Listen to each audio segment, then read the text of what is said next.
Lincoln Riley and USC on the defensive this offseason, but I don't think Trojan faithful are unhappy about that. We got one of the stalwarts of USC media coverage here, Ryan Abraham, USCFootball.com, and one of the real pillars of really the beginning of online coverage for USC football. Ryan, we appreciate you being here. It's been a long time. It's been a while. Thanks, Mark. Yeah, just saying I'm old. That's all. That's fine. That's good. Been doing a lot. Yeah, we started this in '96, which is crazy to think about how long ago this little stuff been started. But it's huge now. College football is so much different than it was back then. Shoot, college football is different than it was 3 years ago. And I guess part of our conversation is going to get into some of that, but I did allude off the top to defensive coaching staff changes and just a complete overhaul. So I got to think that that's been received favorably. And how much do you think that this is really going to take hold right away? Yeah, I think it has been well received from the USC fan base. Like you said, college football is very different. I think USC was always used to being the team that would bring in the five-star talent, maybe squander a little bit. They would just bring in those guys that everybody wanted. And then when the NIL world, they're not at the top of the food chain with that. They're not where like an Oregon or some of those other programs are as far as spending on players. And so they've been kind of more looking to get the right guys, get the development guys, which is a little bit different role.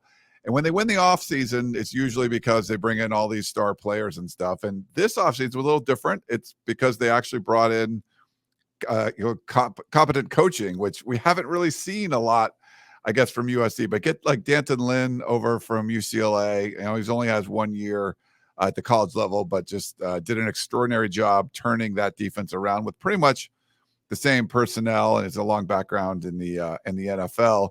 And then bring in a bunch of assistants that were pretty much, you could say, overqualified for their spots. Either they're a head coach, Matt Entz being a national championship winning head coach to come in and be a position coach, or Belk to come in from a defensive coordinator role to a position coach role, and bringing in Eric Henderson over from the Rams. A lot of good things have been said about him. He's been hitting the ground running, recruiting. So it seems like a little in the overachievement category for USC on the coaching side, which hasn't always been the case. So I guess it's a little bit different, and I think it has been well received, Mark. Eric Henderson has a long list of accomplished defensive linemen, and starts at the top with Aaron Donald that he obviously can impress recruits with, and obviously in regards to what he can promise in terms of NFL type development. Has there been much spoken by Lynn in regards to how this is going to come together in regards to dramatic scheme changes, or just doing the little things better to make it a better overall unit? Yeah, we've only got to talk to Lynn once. We were hoping maybe with National Signing Day, the traditional one here, but we haven't heard of any kind of press conference or anything, so we might not get to hear from him. But he's talked about wanting to adapt the scheme to the personnel that you have. So he's not someone that comes in with, this is what we run, and then we got to find the people to make it work. It's really about what do you have in house and working there. But like Eric Henderson, as you mentioned, listed as a co-defensive coordinator, our understanding is it's still probably going to be Danton Lynn's call when it comes to making the calls on the defensive side of the ball. But we haven't got any clarification from Lincoln Riley or anyone on the staff on how that is actually going to work. We'll keep trying, Mark. We'll try to get them, but we just haven't really heard from them officially. I think now that everything is sort of settled and the coaching staff is there, and they're doing their off-season workouts right now, the traditional signing day being this week and all of that. So it'll be interesting. Maybe we'll get some more information from there. But as of now, we don't really know. But we're assuming Danton Lynn's going to be kind of calling the show. And Eric Henderson, we've seen him with the Lombardi Trophy in some kind of recruiting meetings and stuff. So that's use whatever you have available, I guess, to kind of lure those recruits in. Yes, these high school recruits like the bling and like the Super Bowl ring on the finger. Nothing wrong with that. Got Ryan Abraham here from USCFootball.com, 247 Sports owner and founder there. Also, I think there's a thought, and of course, as well as anyone, that when USC was USC under Pete Carroll, and I have made this statement a zillion times, there have been more consistent elite programs, i.e. Ohio State, I think, is at the top of that list. But when USC is John McKay, John Robinson, and most recently Pete Carroll, I think that's a whole other standard in regards to just elite play on the field.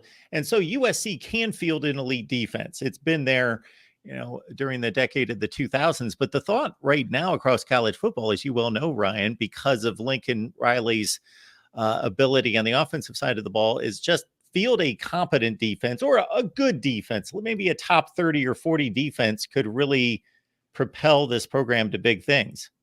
100% agree. And you just can't be putrid. Essentially, that's what USC's been the last couple of years. And people are looking at the offense like, oh, the offense took a step back. It's still like a top 5 offense. I mean, you're talking about it's an elite, whatever category you're going to look at, it's up there. It's one of the best in the country still. And the defense was still one of the worst. When you're ranked in the hundreds in a lot of those categories, things are not going very well on that side of the ball. And for USC in 2023, you had a kind of easy part of the schedule to start, and USC went 6-0. Kind of fortunate to beat Arizona during that stretch, where they end up being, the best team they beat all year.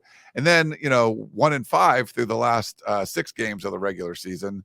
That's not going to cut it. And they just weren't able to get stops. They weren't forcing turnovers at the same rate that they did the year before. And that's probably a big reason why they were able to win 11 games. That kind of turnover luck, I guess you could say, was in USC's favor in 2022. But you can be a competent defense. I mean, just looking at what UCLA had, personnel didn't change all that much. I think they were somewhere in the 90s to be like a top 20, 25 type of defense just by bringing in, more competent coaching. And I think that's what USC really needed to do. I get it why Lincoln Riley didn't want to make any changes after year one. But seeing what Alex Grinch was able to do, it just, you had to be able to tell it wasn't going to work. And, he was kind of doubling down on it, thinking that they got some better players. The defense would be better. It wasn't. You could argue it was worse with better players out there. So he had to make the change, does it, towards the end of the season. And now they're hoping that having, a really competent coaching staff can lead to a competent defense that will complement, which is most likely going to be one of the top offenses in the country again.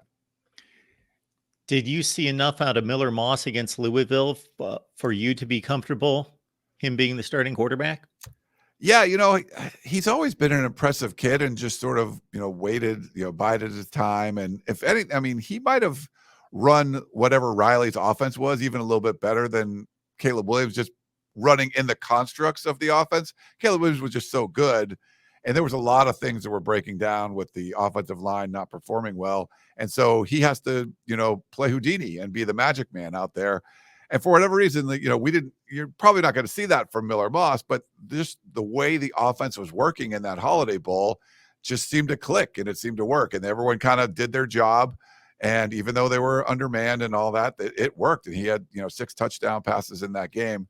They don't have a lot of options there. Like if they brought in a really high profile transfer quarterback, I think you'd have a real battle. But, bringing in Jaden Maiava from UNLV, he had a great freshman season there for the Running Rebels. But I don't know if he's got the kind of seasoning to be able to be a starter in the Big Ten right away. People I've talked to at UNLV felt like he might need a little bit of time. And that totally makes sense. So to me, right now, it's Miller Moss's to lose. And I think I'm pretty confident that he's going to be able to run the offense, especially the way kind of Lincoln Riley wants it run. Now, if things break down, I'm not sure, he's not going to be able the same kind of guy that Caleb Williams was, but they could still potentially bring in another guy to compete with him, but there's not really a lot of depth there. You bring in Maiava and that's about it. There's just not the kind of competition, I guess you would say. So I think Riley has confidence in Miller Moss, and I think the fan base kind of they weren't really expecting much in that bowl game. They just thought they'd get beat by Louisville and just kind of go home and hope the offseason was great. But to get a win there, they were kind of excited, and that gives you a little juice if you're Miller Moss. So it'll be fun to kind of see him this spring. But yeah, I think he'll barring some kind of weird transfer in that we haven't seen yet. I think he'll be the starter for USC when they go into Big Ten play.